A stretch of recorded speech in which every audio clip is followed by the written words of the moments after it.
Hello hi ಗೆಳೆಯರೇ, ನಮಸ್ತೆ. ನೋಡಿ, ಬೆಳಗಿನ ಶುಭೋದಯಗಳು ಎಲ್ಲರಿಗೆ. ನೋಡಿ, ಇವತ್ತು ಏನಾಯ್ತು ಅಂತಂದರೆ, ನಾವು ಇವತ್ತು ಈ ಗೊಬ್ಬರಕ್ಕೆಲ್ಲ ನೀರು ಬಿಟ್ಟಿದ್ದೀವಿ. ಹಾಗೂ ನಾವು ಇಲ್ಲಿ ಏನು ಹಾಕಿದ್ದೀವಲ್ಲ ಹುಲ್ಲು, ಈ ಹುಲ್ಲೆಲ್ಲ ಖಾಲಿ ಆಗಿದೆ, ಎಲ್ಲ ಕೊಯ್ದಾಕಿದ್ದೀವಿ. ಹಾಗಾಗಿ ಫುಲ್ಲು ನೀರು ಬಿಟ್ಟಿದ್ದೀವಿ. ನೋಡಿ, ನಮ್ಮ ಕೋಳಿಗಳು ಎಲ್ಲ ಯಾವ ರೀತಿ ತಿರುಗ್ತಾವಂತ ತೋರಿಸ್ತೀನಿ. ನೋಡಿ ಕೋಳಿಗಳೆಲ್ಲ ಯಾವ ರೀತಿ ಆರಾಮಾಗಿ ಓಡಾಡ್ತಾಯಿವೆ. ನೋಡಿ, ಎಲ್ಲ ಕಡೆಯೂ ಕಾಣಿಸುತ್ತೆ. ನೋಡಿ, ಇಲ್ಲಿಂದ ಇಲ್ಲಿವರೆಗೆ ಕೋಳಿಗಳು ಯಾವ ರೀತಿ ತಿರುಗ್ತಾಯಿದ್ದಾವೆ ನೋಡಿ.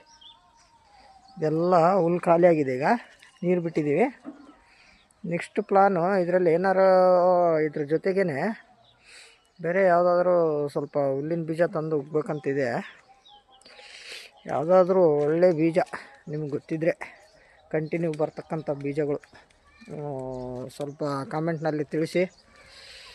ಹಾಗೂ ಒಂದು ಲೈಕ್ ಮಾಡಿ, ನಮ್ಮ ಚಾನಲನ್ನು ಸಬ್ಸ್ಕ್ರೈಬ್ ಮಾಡಿ ಹಾಗೂ ಶೇರ್ ಮಾಡಿ. ನೋಡಿ, ಇದೇ ನಮ್ಮ ಬ್ರೀಡರು. ಇವಳು ವೈಟ್ ರಾಣಿ, ಇಲ್ಲೊಬ್ಳು ಇದ್ದಾಳೆ ಬ್ಲಾಕ್ ರಾಣಿ. ತೋರಿಸ್ತೀನಿ, ಇಲ್ಲಿದ್ದಾಳೆ ಬ್ಲಾಕ್ ರಾಣಿ.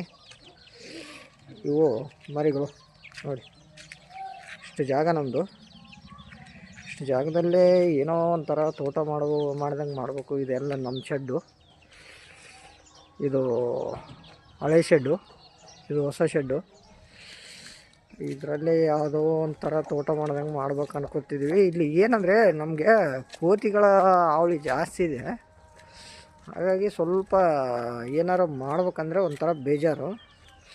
ನೋಡಿ, ಯಾಕಂದರೆ ಇಲ್ಲಿ ನೋಡಿ, ಈ ನುಗ್ಗೆಕಾಯಿ ಗಿಡ ನೋಡಿ ಎಷ್ಟು ದೊಡ್ಡದಾಗಿತ್ತು ಗೊತ್ತಾ. ಅಂಥ ನುಗ್ಗೆಕಾಯಿ ಮರನ ಕೋತಿಗಳು ಮುರಿದು ಬಿಸಾಡಿದ್ದಾವೆ. ಅಲ್ಲಿ ಒಂದು ನೇರಳೆ ಹಣ್ಣು ಮರ ಇದೆ, ಕಾಣಿಸುತ್ತೆ, ನಾನು ತೋರಿಸ್ತೀನಿ.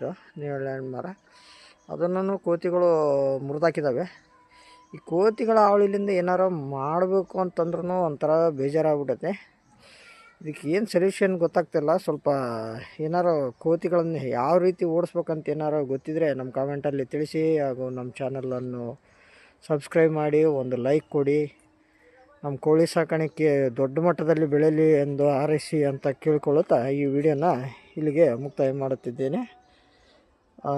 ವಂದನೆಗಳೊಂದಿಗೆ.